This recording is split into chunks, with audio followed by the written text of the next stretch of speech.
Selamat pagi menjelang siang anak-anak ibu semua. Senang bisa bertemu dengan kamu kembali dalam belajar biologi secara daring di periode kedua. Nanti hari Rabu tanggal 7 Oktober, kamu ibu harapkan datang semua ke sekolah untuk mengambil laporan hasil belajar tengah semester. Jadi kamu bisa melihat bagaimana nilaimu selama 3 bulan belajar di SMA Cerdas Bangsa. Oke, hari ini kita akan memasuki materi yang baru, yaitu tentang virus. Nah, kamu tentu sudah sering mendengar tentang virus. Apalagi sekarang kita sedang dilanda virus corona, ya. Nah, kamu perhatikan baik-baik materi kita hari ini.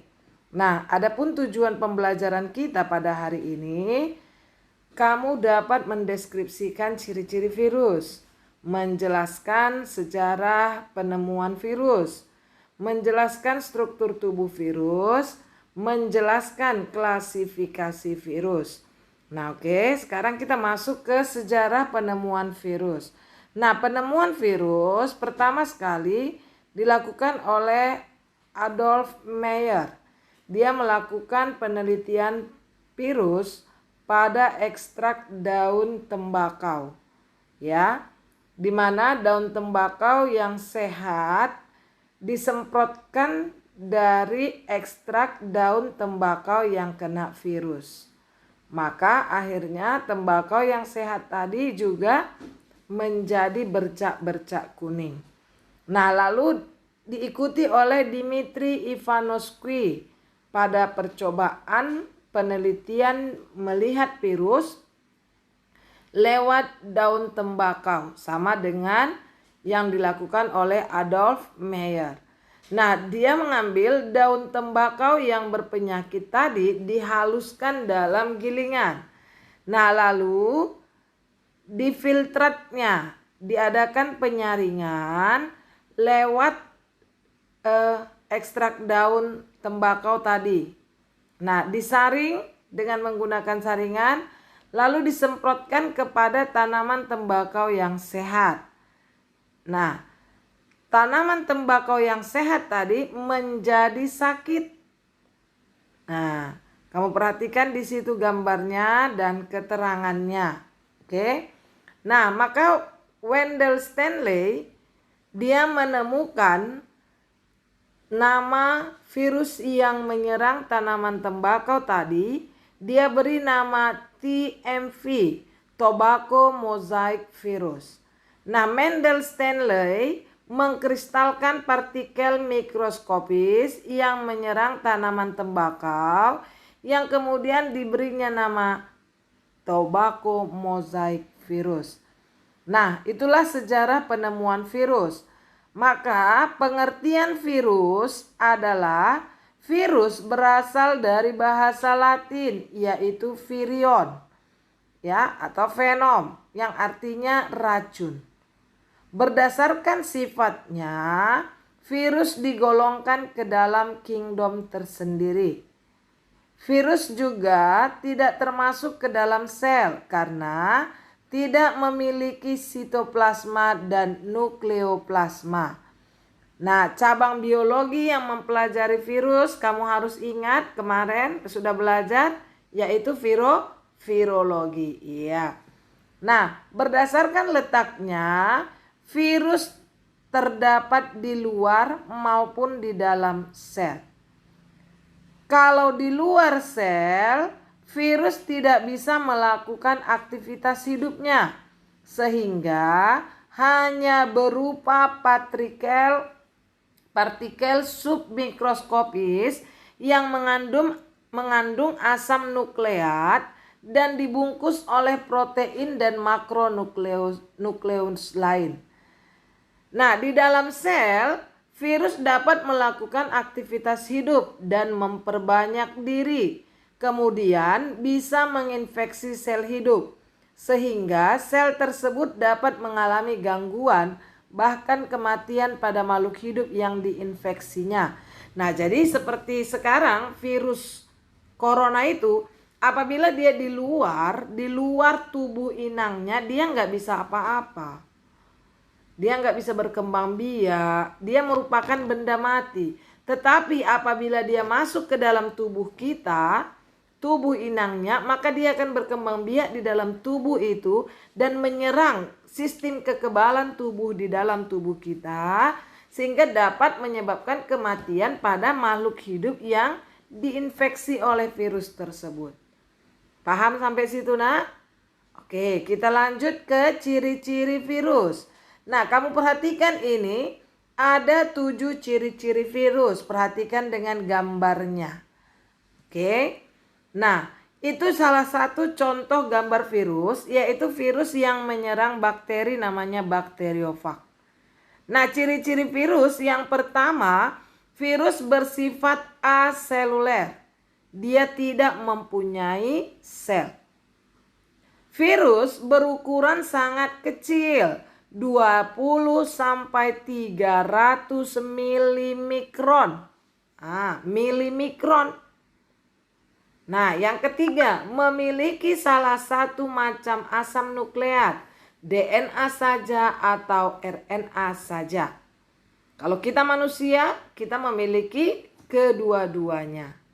Nah, yang keempat, berupa kristal apabila dia dalam bentuk makhluk mati.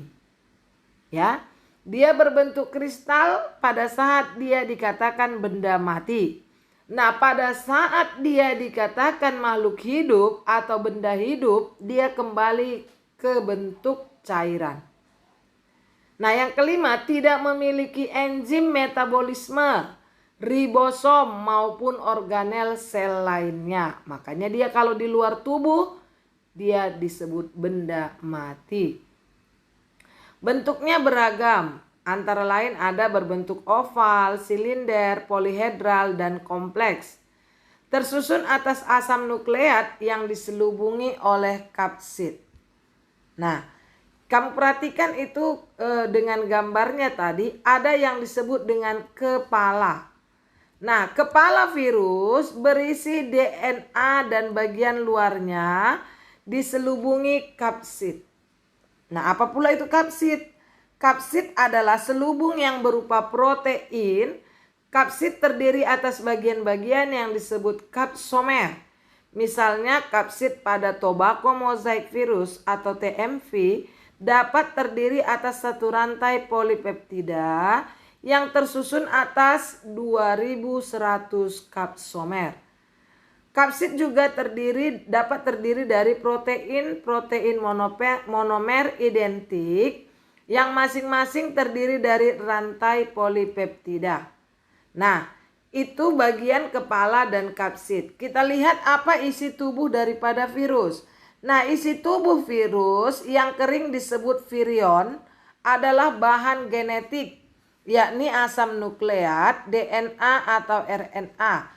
Contohnya virus yang isi tubuhnya RNA dan bentuknya menyerupai kubus, antara lain virus poliomyelitis, virus radang mulut dan kuku, dan virus influenza. Yang kedua, virus yang isi tubuhnya RNA, protein, lipid, dan polisakarida. Contohnya paramyxovirus. Virus yang isi tubuhnya terdiri atas RNA, protein, dan banyak lipid. Contohnya virus cacar. Nah, yang keempat, ekor. Ekor virus merupakan alat penancap ke tubuh organisme yang diserangnya. Ekor virus terdiri atas tabung bersumbat yang dilengkapi benang serabut, di mana pada virus dijumpai asam nukleat yang diselubungi kapsid, disebut dengan nukleokapsid. Nah, ada dua macam, yaitu yang pertama nukleokapsid yang telanjang, misalnya tobacco mosaic virus, adenovirus, dan virus kutil yang disebut dengan Warzer virus. Nah, yang kedua nukleokapsid yang diselubungi suatu membran pembungkus misalnya pada virus influenza dan virus herpes. Nah, oke. Selanjutnya kita akan melihat struktur tubuh virus. Nah, struktur tubuh virus adalah asam nukleat yang dapat berupa RNA atau DNA maupun tidak keduanya. Asam nukleat tersebut dikelilingi oleh selubung protein yang disebut dengan kapsomer. Nah, susunan kapsomer kemudian membentuk mantel yang disebut dengan kapsid. Kapsid dan asam nukleat pada virus disebut dengan nukleokapsid. Ini penjelasannya dari tadi anak ya. Nah, bentuk-bentuk virus ini tadi dia ada yang disebut dengan herpes viridae, parviridae, poxviridae, nah adenoviridae dan iridoviridae. Nah, bentuk-bentuknya itu kan ada yang bentuknya bulat, ada yang oval, ada polihedral. Nah, inilah contoh bentuk-bentuk virus. Nah, ini bentuk-bentuk selubung protein kapsid virus. Nah, ada berbentuk helix, ada berbentuk kompleks, dan ada polihedral. Nah, selanjutnya kita perhatikan di situ ada klasifikasi virus ini berdasarkan tempat hidupnya. Ada juga nanti berdasarkan kandungannya, ya. Nah, berdasarkan tempat hidupnya, virus dibagi menjadi 4. Ada yang disebut dengan virus bakteri. Nah, virus bakteri ini berarti dia virus yang terletak pada bakteri, yang hidupnya di bakteri. Nah, tidak ada satupun bakteri yang tidak mengandung virus. Virus yang menginfeksi bakteri namanya bakteriofag. Bakteriofag dapat berkembang biak dengan cepat dan dalam waktu yang singkat dapat menghancurkan sejumlah bakteri. Contoh bakteriofag Escherichia coli. Nah, yang kedua virus tumbuhan. Virus tumbuhan ini sebagian besar penyakit tumbuhan disebabkan oleh virus. Bahan genetik dari virus tumbuhan adalah RNA. Pada tumbuhan, virus dapat menginfeksi secara langsung maupun melalui vektor seperti serangga. Virus dapat memperbanyak diri pada saluran pencernaan serangga dan dapat ditularkan pada tumbuhan sehingga terjadi masa inkubasi pada serangga. Contoh virus tumbuhan misalnya tobacco mosaic virus, beet yellow virus. Nah, itu nanti ada juga dia citrus virus yang menyerang jeruk. Nah, ada juga nanti yang menyerang padi, ya. Nah, yang ketiga virus hewan. Nah, bahan genetik dari virus hewan adalah DNA double helix atau RNA polinukleotida tunggal. Nah, di sini virus hewan dapat menginfeksi secara langsung maupun melalui vektor. Contohnya virus hewan itu adalah virus influenza, virus vaksina, dan virus poliomyelitis. Nah, yang keempat virus manusia. Virus manusia dapat menginfeksi secara langsung maupun melalui vektor. Salah satu virus manusia yang dapat menular melalui kontak langsung maupun vektor yaitu virus corona yang sekarang lagi ramai diperbincangkan. Nah, virus tersebut diketahui dapat menular melalui antar manusia maupun hewan seperti kelelawar. Nah, vektor pembawa virus tersebut dapat menginfeksi terjadi masa inkubasi di dalam tubuhnya dan melakukan kontak langsung dengan manusia melalui tetesan atau cairan tubuh.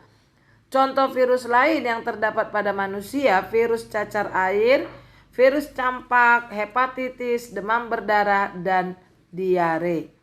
Nah, yang kedua, klasifikasi virus berdasarkan kandungan molekul yang menyusun asam nukleat. Yaitu molekul penyusunnya dibedakan menjadi DNA pita tunggal, DNA pita ganda, RNA pita tunggal, dan RNA pita ganda. Nah, selanjutnya klasifikasi virus berdasarkan keberadaan selubung. Virus yang memiliki selubung memiliki nukleoplasid yang dibungkus oleh membran. Virus yang tidak memiliki selubung disebut virus telanjang. Hanya memiliki kapsid atau protein asam nukleat. Nah, sampai di sini pertemuan kita hari ini. Ibu harapkan kamu sudah memahami bagaimana sejarah penemuan virus, apa itu virus, bentuk-bentuk virus, struktur tubuh virus, ciri-ciri virus. Nah, minggu depan kita akan belajar perkembangbiakan virus dan peranan virus dalam kehidupan manusia. Oke, apa yang sudah kamu perhatikan dalam video pembelajaran kita, kamu pahami, kamu pindahkan ke catatanmu agar kamu semakin memahami materi kita. Oke, Ibu harapkan kamu tetap semangat belajar, tetap stay at home sesuai protokol kesehatan. Sampai ketemu minggu depan.